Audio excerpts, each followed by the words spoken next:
I feel like this is one of those reality TV confessionals, but this isn't TV. However, this is my reality. Um, I want to share with you guys a battle that I have been having with the Lord for quite some time. I'm sharing this with you guys for two reasons. One, for accountability. Two, to remind myself when I look at this in the future that y'all are holding me accountable. Great, now that we have that established. My battle with the Lord, if I had to pick the moment where I knew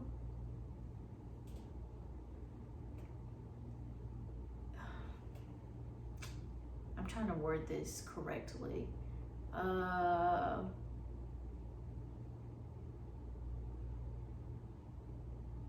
gonna say that this moment that I'm about to share with y'all was the genesis of me realizing that this was an issue for me. This battle that I'm still battling.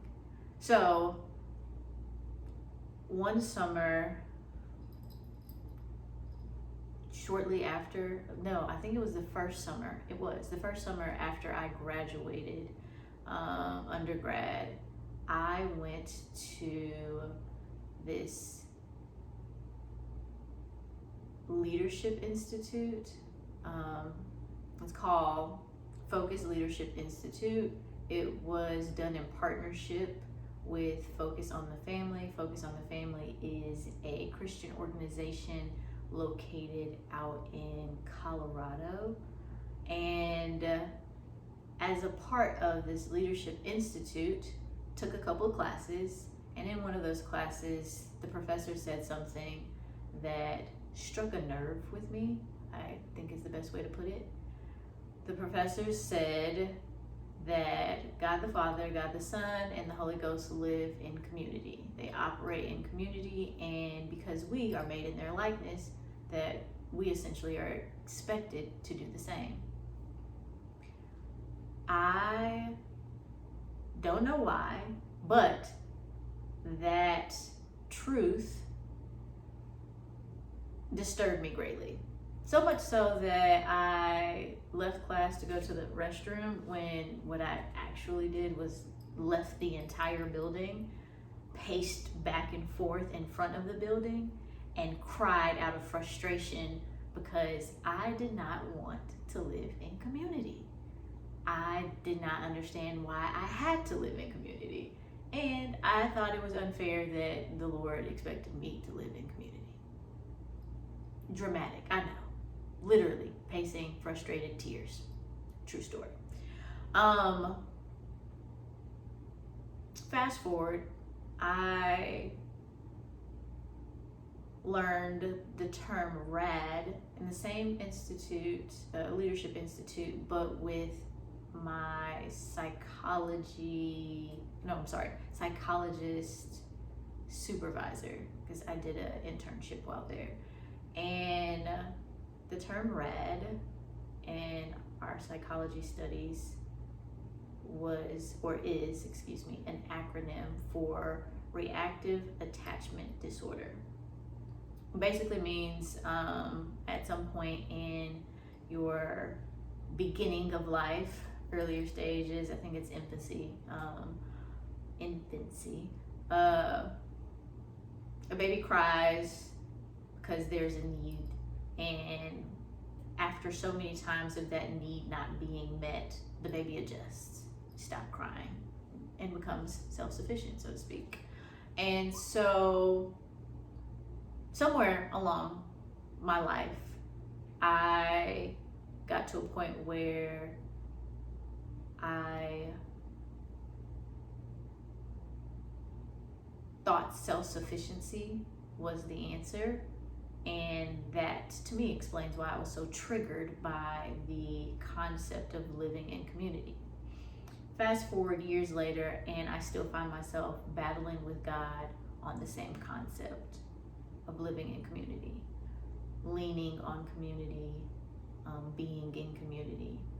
I can wholeheartedly say that part of the reason why I was so against that idea was because I equated living in community with negative things such as being hurt, being let down, being disappointed, etc., etc. Negative, negative, negative. I have been blessed to live in community with some really, really amazing people. And through those relationships, I have been loved, I have been healed, I have been cared for, I have been supported, I have been all of those good things, right? And even though I've experienced all of those good things in community, I still find it hard to consistently embrace the idea, embrace the activity of living in community. Why am I sharing this? Because I need accountability. I am sharing this because I am tired of fighting God on this and seemingly losing. Clearly, me being self-sufficient is not a part of God's plans. And no matter how hard I try, no matter how much I do, how hard I work, self-sufficiency always seems to escape my grasp. And I think that's by design. It's frustrating, but it's only frustrating because I'm refusing to surrender. I'm refusing to embrace that which is natural for us as humans, and that is to live in community. Again, I need accountability. I'm probably gonna say that about 20 more times before I wrap this thing. However, I think that it's important that I record this moment. One, documentation for myself, a reflection for myself in the future. But also, I know I can't be the only one who struggles with this. And so, I'm hoping that some of my community resistant people will join me on this journey and we try to be a little less resistant to embracing community, because community really is truly a beautiful thing. As I stated, I've been healed, loved, cared for, supported in my community of very amazing people. I don't know.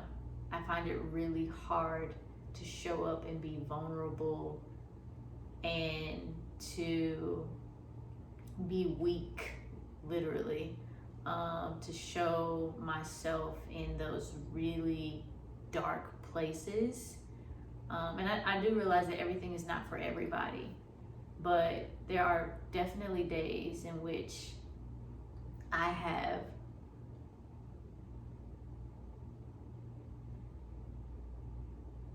this pregnant pauses because I'm trying not to cry or get teary-eyed.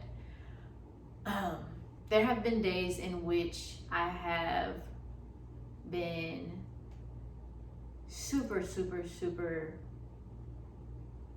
sad or super, super, super sick in a like really, really not so good place. And I fight through it alone every single time. I don't pick up the phone to call someone to say, hey, can you come over and just sit with me for a bit? Me even saying that now seems like a very foreign concept, very foreign ideology. I don't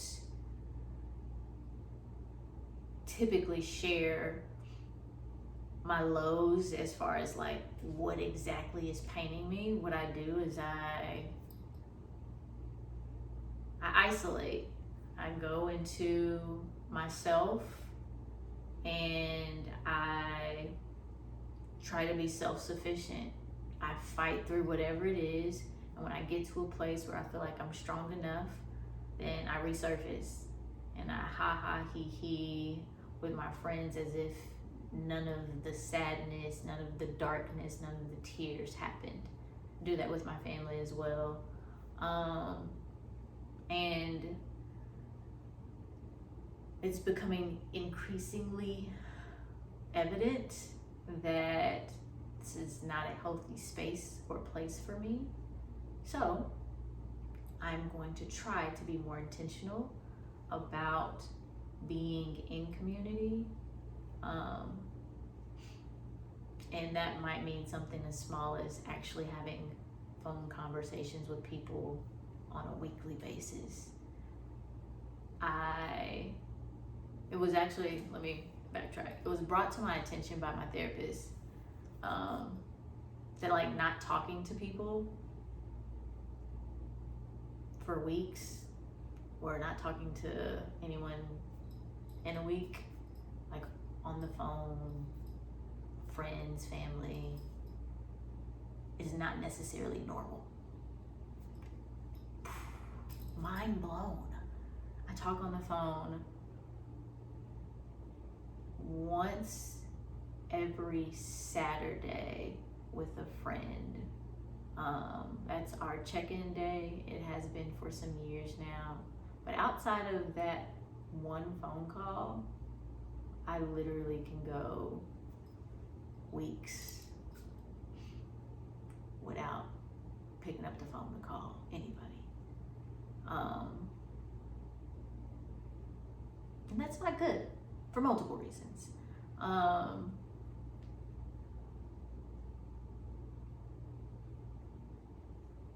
I think the day that it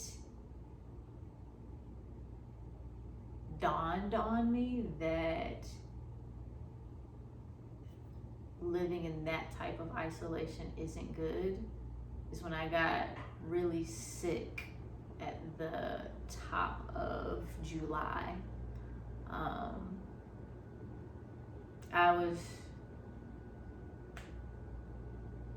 I was afraid of passing out in my home and knowing that I was unconscious for days. That was my fear. That didn't happen. Thank God that it didn't happen. And I don't know if I said it in a way that may have made it seem like that I did pass out. I didn't. But I was very sick.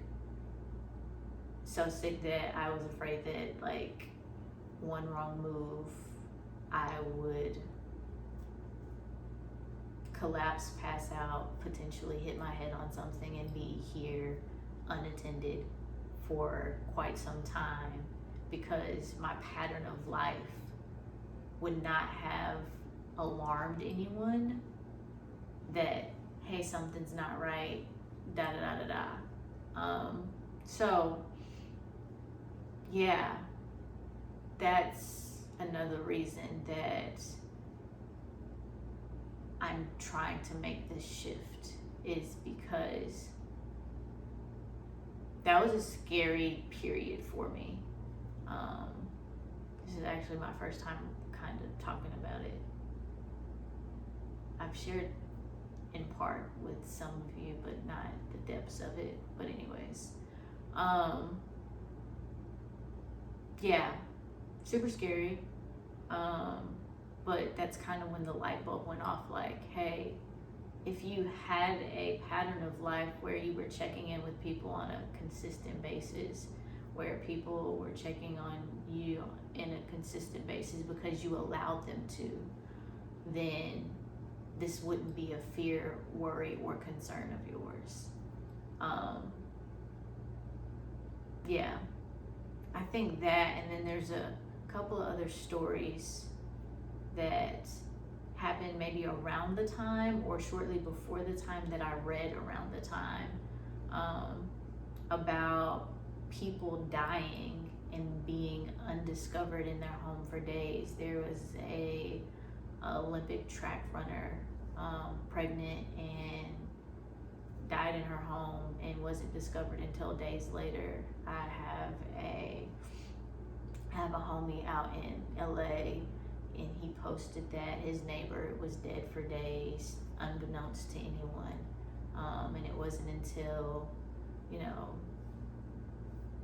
they opened the door and the smell and all the things that like reality hit, like, dang, I hadn't seen, like those types of things. There's people who, we literally go through life and we see people ever so often. Neighbors walk past them in the hallways, walk past them on the sidewalk, or drive past them, whatever have you. It's just, we have to do a better job of leaning on one another, taking care of one another, being there for one another, lifting each other's burdens, being a cheerleader, allowing people to be those things, the aforementioned things in your life to you. I know that messaging in the world, songs, hurt, will make people feel like I'm one deep, I gotta do this alone, it's me against the world. There's so many songs about just shouldering this thing called life by yourself. And as someone who has been battling the Lord on this for years, I'm tired. I'm trying to surrender. I don't know how. So again, I'm posting this, asking for accountability. I did not expect for this video to be this long. I apologize if you watched the whole thing. Thank you. Yeah. The point of this is that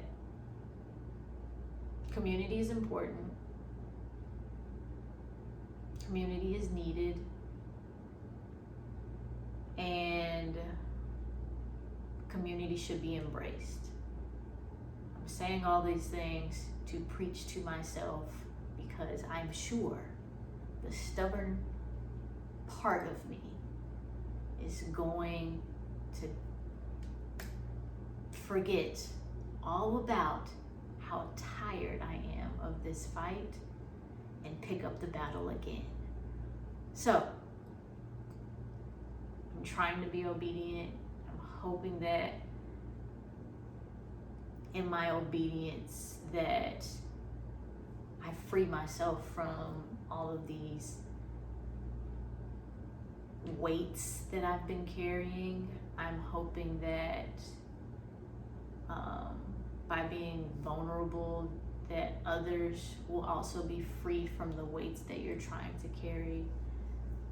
Community is important. Community is needed. In one of my last vulnerable videos, I said that life was not supposed to be done alone. In that video, I was specifically speaking about walking with the Lord. In this video, I'm talking about walking with His people. So, I'm gonna try to do better. I don't know what that means as far as a SMART goal at this moment, but I'm gonna sit and think on it, and once I figure out what my first SMART goal will be in relation to me being intentional about living in community actively and intentionally, I will report back to you all so that you can hold me accountable. Accountability is the word of the day here. We want to be held accountable to live in community. Yeah, well, that's the end of my reality TV confessional. Thanks for tuning in.